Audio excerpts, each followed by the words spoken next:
This story is titled When the Heaven is Silent. It's one of how I meet God even in the wilderness. My wilderness. It happened in slow motion. The moment Micah's heart stopped, so did my sense of spiritual gravity. 1 minute, we were praying, like always. The next, he was gasping. I was dialing emergency numbers with shaking hands. The ambulance came, the resuscitation failed, and just like that, my world emptied out. I stood by his grave that rainy Tuesday, umbrella trembling, Psalm 23 stuck in my throat. The Lord is my shepherd, was he?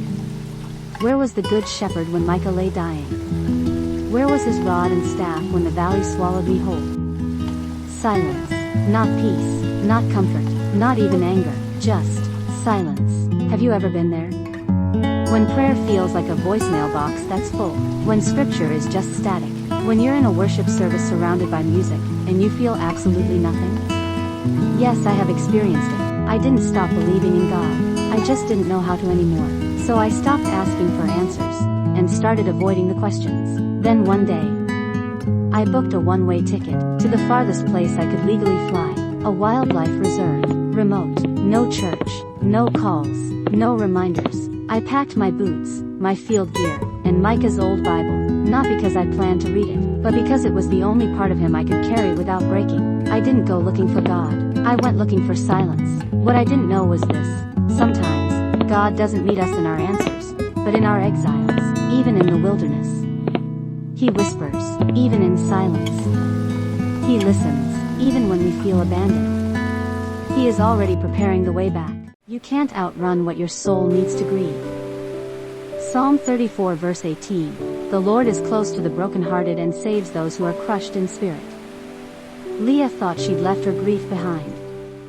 She thought she had packed it with Micah's Bible, zipped it away, and buried it beneath schedules, boots, field gear, and data collection. But sorrow doesn't stay where you leave it. And survival is not the same as healing.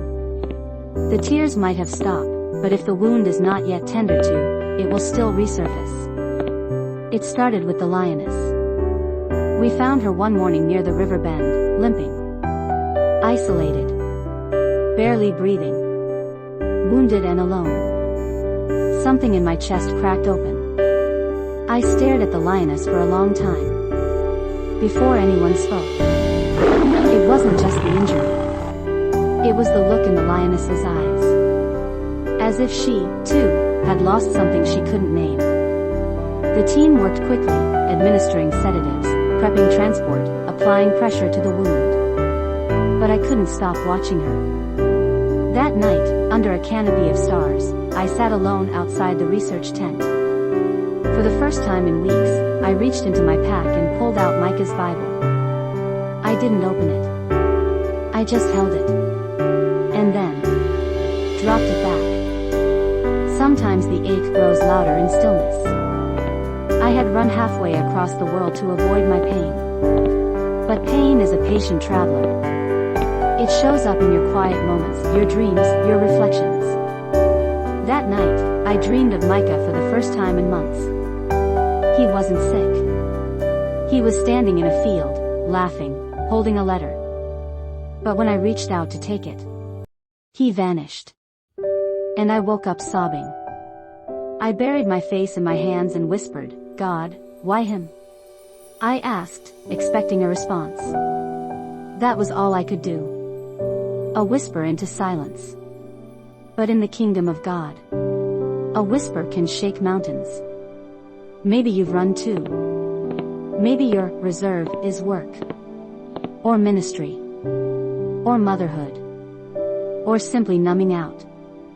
We all have our ways of staying busy enough not to feel what hurts. But the truth is, you can't outrun what your soul needs to grieve. And you can't outrun a God who refuses to abandon you. Even in your exile, he is gently pursuing you. In the evening, the desert was quiet as usual. Leah stood at the edge of an old windmill, her boots buried in pale dust, eyes locked on the distant stretch of Oklahoma's highland. The wind pressed against her back like a warning. Above her, a thick, swollen cloud hung low over the cracked heads. the kind that threatened rain but never wept, just like Leah. For 6 months, she had bottled up her grief, felt every ache but refused to let it out. She swallowed hard and turned back towards the canvas shattered. Inside lies the lioness, injured, pregnant, dying. Leah, a veterinary doctor, has treated bullet wounds before, stitched up injured animals torn by trap, but this was different. The lioness hadn't eaten in days. She barely moved. Her ribs rose like hills beneath her skin. Leah dropped a medical bag beside the cot and exhaled. "You're not going to make it, are you?" The lioness blinked slowly, heavy-laden. Her body trembled once, then felt still again. I crouched beside her, resting her hand gently against the lioness's one flank. "I wonder how many cubs you are carrying. The cubs will be due any day now. Maybe tonight, or maybe never." She looked up and noticed the sky has shifted. Thunder and lightning were grumbling in the distance, like a disapproving father. But still, no rain. Still, no God. Leah reached into her coat pocket and pulled out the last of her brother's field journals, a small, dirty-stained notebook filled with blocky handwriting. She hadn't opened it in 6 months, not since the loss of her only brother, Micah. She did wanted to burn it, so she wouldn't be reminded of the pain, but had not found the courage. She flipped open the journals, and a pressed flower fell out, flattened, brittled. The same kind of flower Micah had stuffed into her Bible the night before he died. The Bible she hadn't opened since. She slammed the journal shut, her stomach twisted. "Not here, not now," she whispered. She walked to the edge of a ravine and screamed. Not words, just raw sound. The kind of scream you give to a sky that used to listen, but now feels silence, ignoring you in your pain. Hours later, she returned to the canvas shelter, and the storm had finally broken, but not in the way she expected. Rain poured hard, mercilessly, as if trying to purify the desert. Inside the shelter, the lioness was retching in pain, eyes wide, muscle contracting. Leah's eyes widened. The lioness was in labor. Too soon, too fast. Blood, muffled growls, pain, then movement and stillness. The lioness has bettered a single cub, tiny, motionless. Leah scooped it up, wrapped it in her arms, trying to warm it against the shield of the canvas shelter. Seconds passed, and then a faint breath, a tiny twitch. It lived. Leah gasped with relief and placed the cub behind its mother. The lioness nuzzled her newborn quickly, eyes half-leading, like a mother who had waited too long to hope. In that moment, something cracked open inside Leah, something old, dry, long buried. It wasn't light, not yet, but it was the start of something, like fresh water from an oasis. Not the answer, not the miracle, just this life in the middle of a storm. Leah collapsed to her knees, soaked through, shaking, and for the first time in months, with no words, no explanations, she whispered, "God, are you still here?" Have you ever reached your breaking point and yet felt something stirs inside of you? Write it down, not for clarity, but for honesty. If this chapter spoke to you, kindly leave a comment below. Rain had stopped by morning, but Leah hadn't moved. She sat cross-legged on the floor of the canvas shelter, her back leaning against the wooden support beam. The lioness, now sleeping with her cub, tucked safely beneath her flank, breathed in soft rhythms beside her. The shelter smelled of wet earth, dried blood, and something else like the ghost of fire after a storm. A broken radio crackled in the corner, lifeless. Wind nudged through the broken windows, carrying with it the scent of mud and eucalyptus. Leah's fingers were still trembling. She hadn't slept. She couldn't stop thinking about that moment, the cub's first breath, the lioness's gaze locking with hers, the eerie timing of it all. It didn't feel ordinary. It felt orchestrated. But she shook her head hard, shutting her eyes for a second. No, don't do that. Don't go spiritual. Still, something had shifted. She sighed and stood. Her boots squelched in the mud as she walked across the shelter grounds toward the rust-stained Toyota pickup, the one that had once belonged to her brother, Micah. The tire of the trunk sat half-sunken in wet soil, its side mirror hanging limp. She opened the door, dropped into the driver's seat, and stared out across the drenched, desolate land. The journal was already in her hand. She hadn't meant to bring it. She didn't even remember picking it up before walking to the shelter last night. But now it was there, waiting. She hesitated for a long moment before flipping it open to a random page. A faded ink entry stared back at her. Leah said something strange today. She said maybe God only talks when everything else is silent. I don't know. I just know I believe her more than I believe anyone. She froze. She didn't remember saying that. Or did she? A flicker surfaced a vague memory. A late evening conversation under the tree in their backyard. Micah had been pacing. She'd been scribbling in a notebook. She remembered saying something in passing. Something bitter but honest. She never thought he'd held on to it. She read it again. Then again. The page was dated 3 days before he died. Her throat tightened. Her fingers pressed into the paper like it might bleed answers. She turned the page, another entry. I'm starting to think silence isn't the absence of God. Maybe it's the beginning of him. Leah slammed the journal shut. No, she muttered. This doesn't mean anything. You were just writing things. Just scribbles. Random thoughts. But even as she said it, she knew she was lying. Something had pierced her. A thread pulled tight between what she'd lost and what she couldn't forget. Her mind flashed unbidden to that day. The sound of beeping machines. Micah's body on the hospital bed, unmoving after the ambulance ride. The red pulse of the electrocardiography machine flatlining.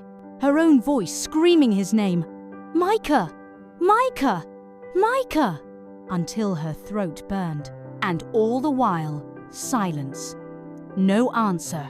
No sign. Not even the whisper of God. Leah pushed out of the truck, stumbling slightly as her boots sank into the wet earth. She walked angrily toward the open desert ridge that stretched behind the shelter.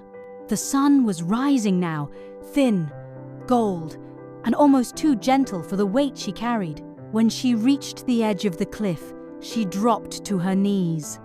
Dust clung to her legs. "Why did you leave?" she whispered. Her voice cracked and raw. She clenched the journal. Why him and not me? A bird circled above her, wings catching the early light. Somewhere behind her, the lioness let out a soft, low roar like an echo, like a response. Her hands shook as she flipped forward to the final entry. Leah always thinks she's the strong one, but she's the one who holds too much. If anything happens to me, I hope she remembers what she told me once. God isn't afraid of our silence. He waits there. He always waits. She dropped the journal. Tears came fast, sharp, unstoppable, like a canyon wall cracking under pressure. She didn't try to stop them. She wept until the silence was full, until it felt, strangely, like someone was listening. When was the last time you asked God a hard question? Write it down. Let it breathe. He can take it. Just like Leah, you may have been holding on to a lot of grief and pain of not receiving an answer from God when you needed him the most. but most times his response doesn't come in the way and time we expect it. But he is definitely present with you even though you can't feel him yet. When the tears are heavy and the ache of it painful, let it out. He won't let our tears fall and go to waste. He will definitely respond. The sun was high by the time Lee returned to the shelter. Dust coated her boots and calves, her eyes were dry now but swollen. She hadn't cried like that in years. The lioness was still sleeping, the cub suckling quietly at her flank. Lee crouched beside them and watched in silence. Something about the small, ordinary scene, the steady rhythm of nursing, the gentle rise and fall of the lioness's breath, woke a painful ache in her chest, tender, unfamiliar, almost sacred. It felt as if the world were trying to speak in a language she had forgotten. She reached for her sat phone. She hadn't checked it in days, maybe weeks. No new messages, only the tiny blinking light that meant poor signal. She turned it off, then on again out of habit. One voicemail appeared, unknown number, no timestamp. She hesitated, thumb hovering, then pressed play. Crackling static, then a voice, male, soft, painfully familiar. Her blood froze. Lee, if you're hearing this, I hope it's because you still have your faith, but if not, that's okay too. She dropped the phone like it had burned her. It hit the ground with a dull thud. The lioness blinked awake. Lee's heart thundered and her breath came in shallow gasps. That voice, Micah's, couldn't be. He'd been gone 6 months. She picked the phone up with trembling hands and hit replay. I wanted to leave something behind. I asked God to let me say one more thing just in case I didn't make it. And if you're hearing this, Lee, please don't walk away from him. Even if he feels far, he's still there, especially now. Lee sank to the floor, no tears this time, only stunned silence. Remember what you told me, Micah's voice cracked. That God isn't afraid of our silence, that he waits there. Well, maybe now it's you who needs to believe that. When the message ended, she stared at the wall, numb and shaken. She had just read that same line in his journal. There was no way he could have timed this. No way he could have known she'd open the book today unless God had timed it. She wanted to argue, to scream, to dismiss it. She could not. Something holy hovered in the silence. For the first time in 6 months, she did not feel alone. Days later it rained for 2 nights straight, steady, whispering rain that made the soil breathe again and softened the world. Even Lee softened. She hadn't replayed the voicemail, she didn't need to. Micah's voice looped through her mind like reluctant background music, stitched into every small task, filling water bowls, cleaning a swollen paw, watching the cub curl tighter against its mother. God isn't afraid of our silence. He waits there. The line clung to her the way a wet jacket clings to the skin. Lee found herself under the canvas roof one afternoon, looking at the distant ridge where Micah's usually parks his trunk whenever they came visiting the reserve. He just passed on. No warning, just silence and then screaming. She had prayed, fasted, believed. She had believed God would heal him, and he hadn't. How could she believe now? The lioness stirred and let out a low, restless growl. Lee approached carefully. The leg that had been healed before was swollen again, an infection demanding attention. Okay, girl, let's not give up now. She spoke the words gently, in a whisper, bending to bandage and clean the infected wound of the lioness, then froze. The words were not for the lioness, they were for her. That evening, rummaging through the bottom of her pack, Lee pulled out the Bible she hadn't touched in months. The leather was cracked, the edges dusty. She held it as though it might burn her, like it might open a wound deeper than she wanted to explore. Then slowly, almost without thinking, she opened it. A flower fell out. Another pressed flower.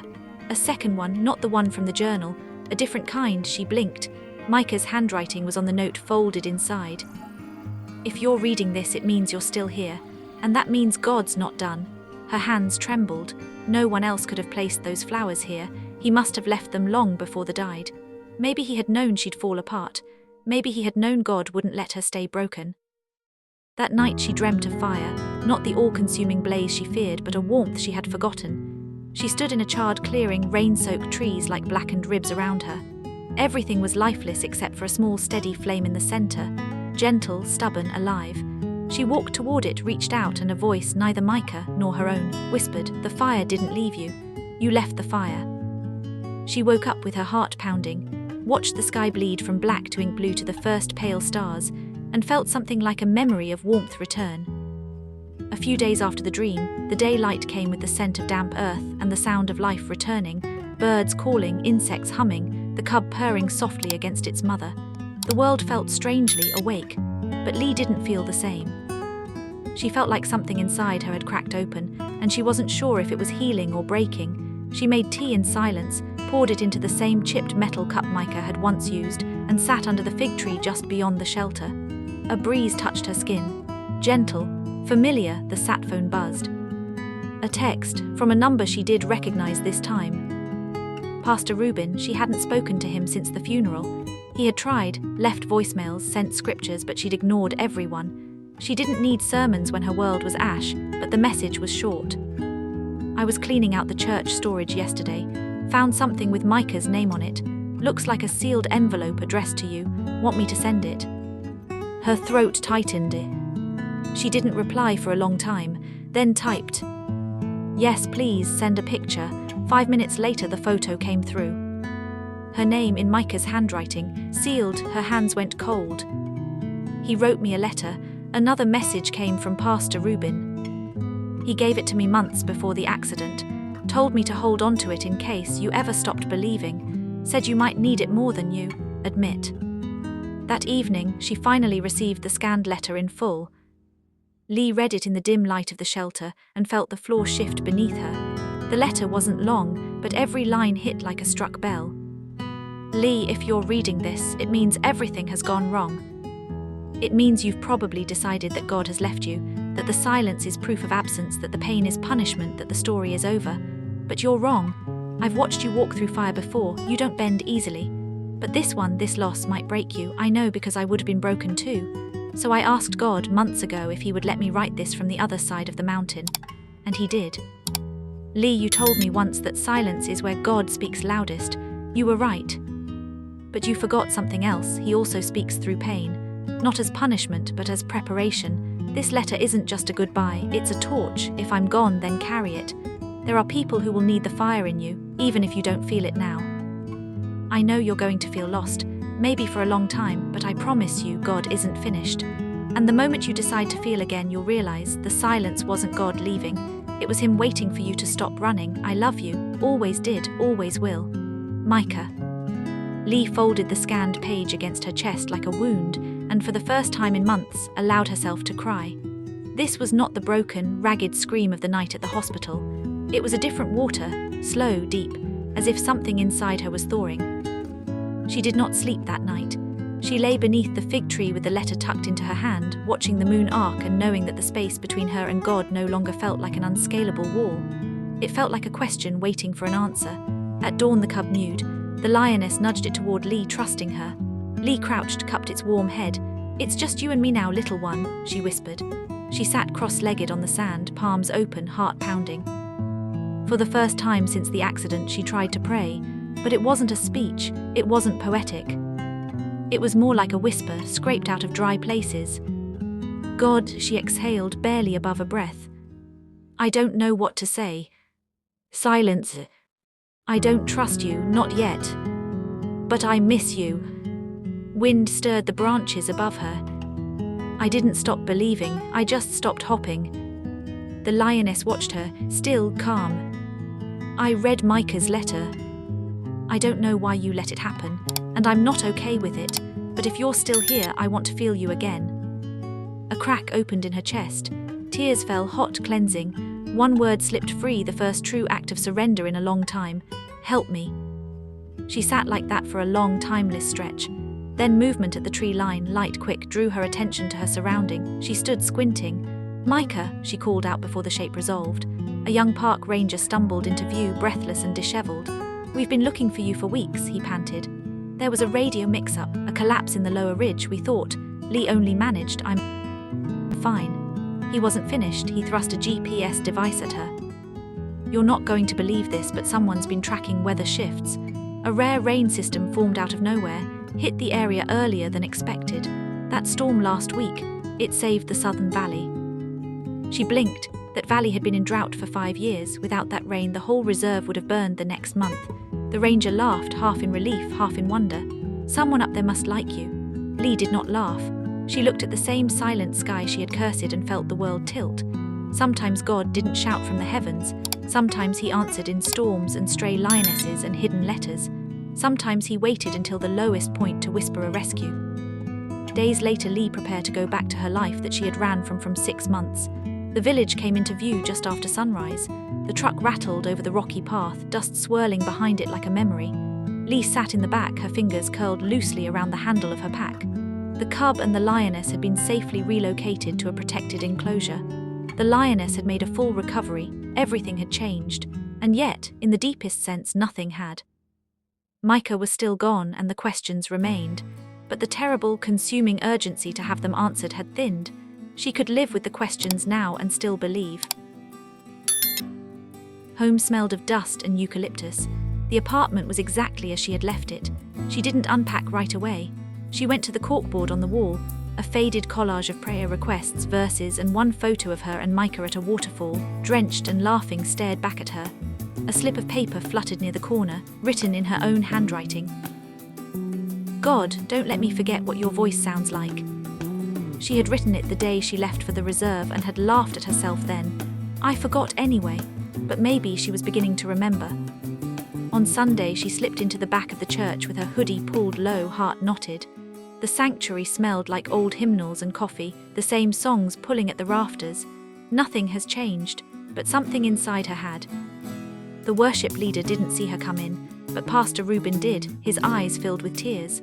She gave him a small nod, not a grand return, not an altar call moment, just a quiet yes to being there again. Midway through worship, the band began a song she hadn't heard in years. Even when I don't see it, you're working. And though her hands trembled, she did not leave. She closed her eyes and lifted them, not because she had strength, but because he had been faithful, even at her lowest point, especially there. Months later, what started as a soft, private step became a small, steady habit. Lee began to write. Not a ministry, not a platform, just a quiet, anonymous blog she updated with trembling fingers. Stories of faith lost and found. Letters to the hurting. Notes from the edge of doubt.